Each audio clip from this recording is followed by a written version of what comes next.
Oh dear, I've gone and done it. I resisted for a while, but it was impossible, to be perfectly honest.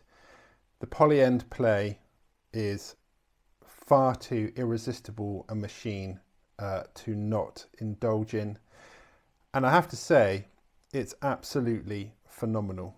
And what I wanted to do in this quick video, because there's lots of videos out there showing how to make tracks with it, what it does, they're far better than probably what I could do. Please go and watch those. And I just wanted to really compare it to the SP-16 and the Squid, which I have promoted quite hard in recent videos. And I guess the question I have to ask myself is this the Pioneer SP-16 killer?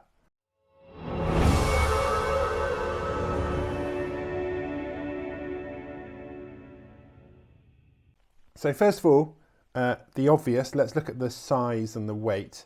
So this is really, I mean, I've got a MacBook Air next to me. This is smaller than a MacBook Air. I'd say this is about the size of an iPad, perhaps, and perhaps just as heavy, maybe a bit heavier. Compare that to the, oh my God, Pioneer. I mean, it's huge in comparison. I can't even get it onto the screen. It's so big. So yeah, a big, big difference. This thing weighs a ton. There is no way you can take this on a coach journey with you compared to this, or a train journey, which I did a couple of weeks ago, and it was bliss to work on.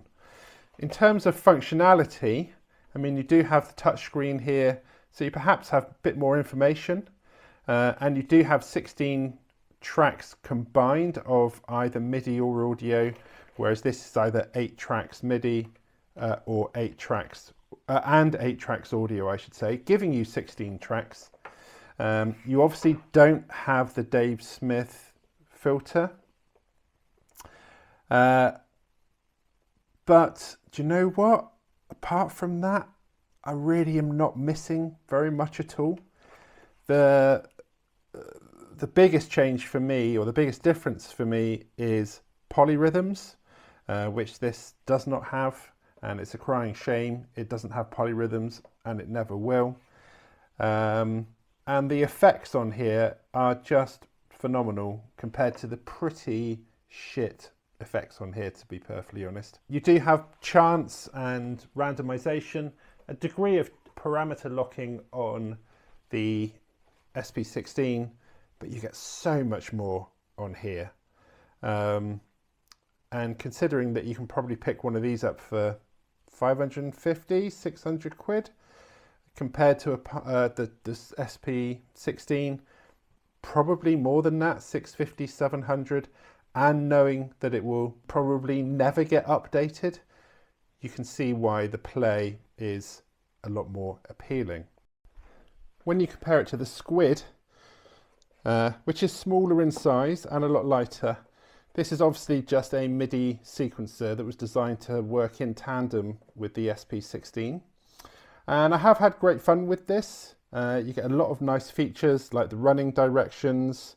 It obviously can control gate and CV, as well as 2 MIDI outputs. And you do have scale modes and different trigger options. But you know what? The trouble with the Squid is seeing an overview of what you're doing is really difficult. And you can only really see when a pattern is playing, just lights bouncing around. Whereas on here, you can obviously see what you've programmed and how they are all working in line with each other. And that is a big, big difference. There are some features on here. Time warp is quite handy. The groove bending, the slow and fast groove bending, but I've never really used that. And kind of rhythm tweaking. But you can do that on here in performance mode. Granted, you can't do it with the MIDI. You can only do it with audio. I really hope that's something that they can fix. I would love to see performance mode for MIDI. Just whether that's possible or not, I don't know, and how you can go between MIDI and audio in performance mode. So the question is, I've got now 2 Pioneer devices that are sat here, and I haven't touched them since I've got the Play. It controls all the MIDI I need through the single MIDI port at the back. I'm not missing anything. And music for me is all about simplicity, creativity, ease of operation, and I have to say, transportability. And as I mentioned earlier, I have used this on the coach, which is a really small space, and I plugged into the USB port on the back of the seat, and it worked. What could be better than that? Who doesn't want to go and sit in a garden and write some music, or sit in the park, or sit on the top of a mountain, and all you've got to do is plug your pack in? I've been using this pretty much all day, and I've used 10% probably for about 4 or 5 hours worth of power. So I am super impressed. There's already been 3 updates to the device, which you can find more about on the Polyend site, and I just love it. I'm really starting to get my head around it now. There's a couple of anomalies that I have found that might be user error, but on the whole, it's a joy to work with, particularly when you are stuck for creativity. So I'm going to give you an example of something that I started this morning. I had no idea what I was going to do. I wanted something a bit more kind of breakbeaty, slightly abstract. I didn't want a banging techno track, which is kind of what I normally write. So I started off, first of all, when I bought this device, it came preloaded with a whole ton of sample packs, which I'm very grateful for. These are all pre-configured to the Polyend Play setup. And I've got lots on here, from drum and bass to Electron to Erica synths. That was very appealing. I think you can go and buy this pack for something like 50 quid. And the quality is awesome.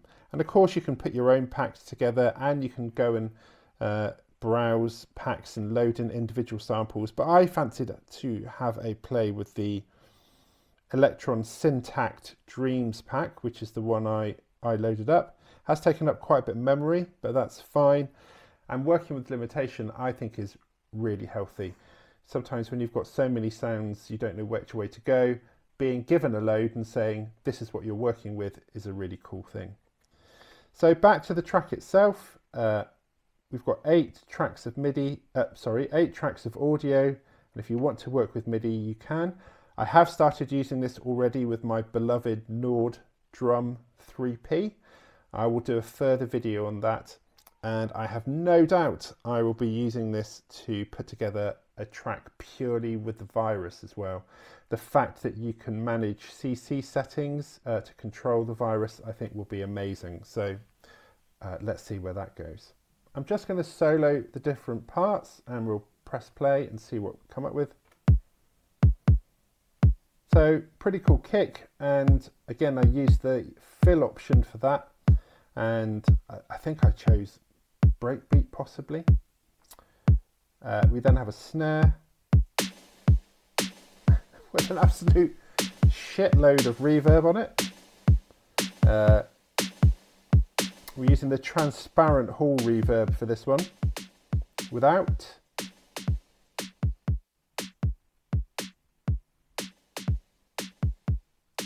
Maybe it was a bit too much. I've been working purely off the mini rig today. I'm now listening to it in headphones, so I'm probably going to notice all the mistakes I made. We then have some hats, I think.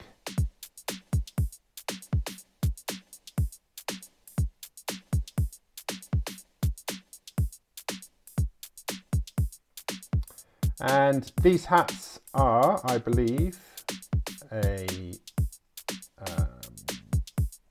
have a degree of randomization from the sample folder.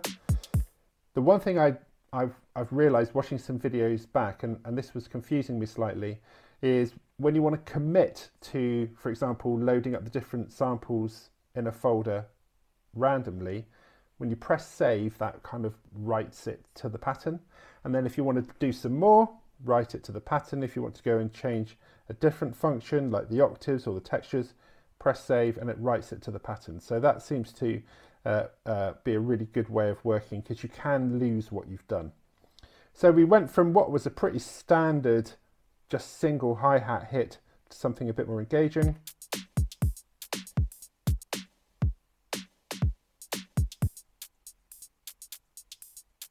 And then I started working in, I think, a bass line, and I chose 2 different notes or 2 different sounds for the bass.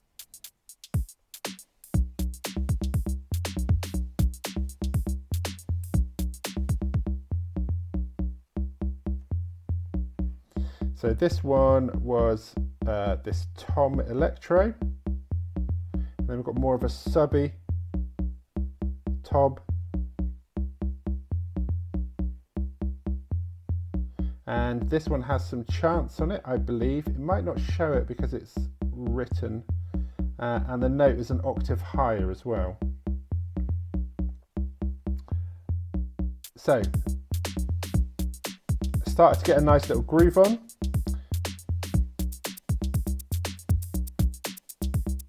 Started working with some sort of shakers. Not totally convinced by these. I might go back and redo them, but they're fine for the moment. And I also started working this big subby bass.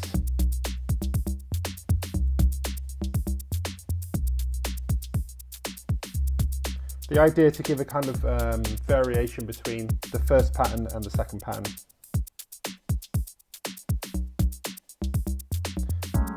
Some chords.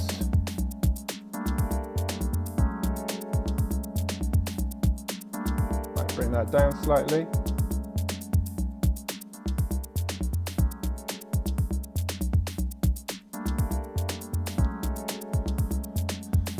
And then this pattern here, and this is where it gets a bit wonky.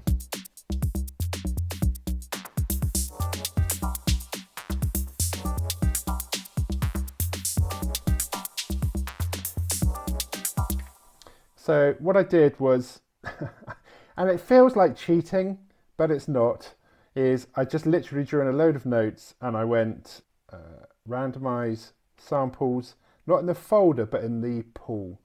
So this wasn't just toms or FX or stabs. This was every sample in the entire bank. So it came up with this slightly abstract melody with some hi-hats alongside it. And some kicks as well, sort of like dirty tom noises.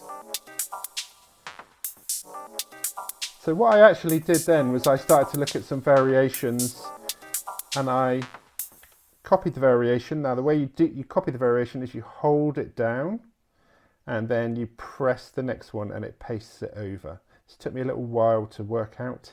I was trying to use copy and paste, but it doesn't do it. So hold it down and then hold down the next one and it will paste it in. So this variation instead took out those hi-hats.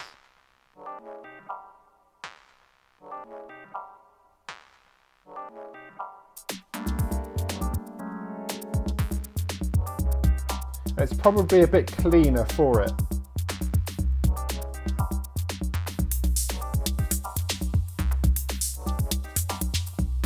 Although those reverby hats do sound great as well.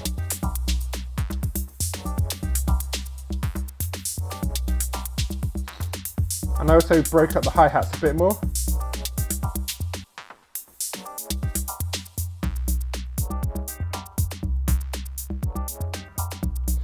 But the way this pattern is working, if we come out of the variations, we are working on a 18 note track length. So we're getting this really nice polyrhythm. And I never would have come up with this melody in a million years. So thank you, Polyend Play, for coming up with an idea that I really wouldn't have thought of.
And what I really love about this machine is I know that I'm going to be able to get 3, 4, 5 minute tracks down live, and they're going to sound awesome.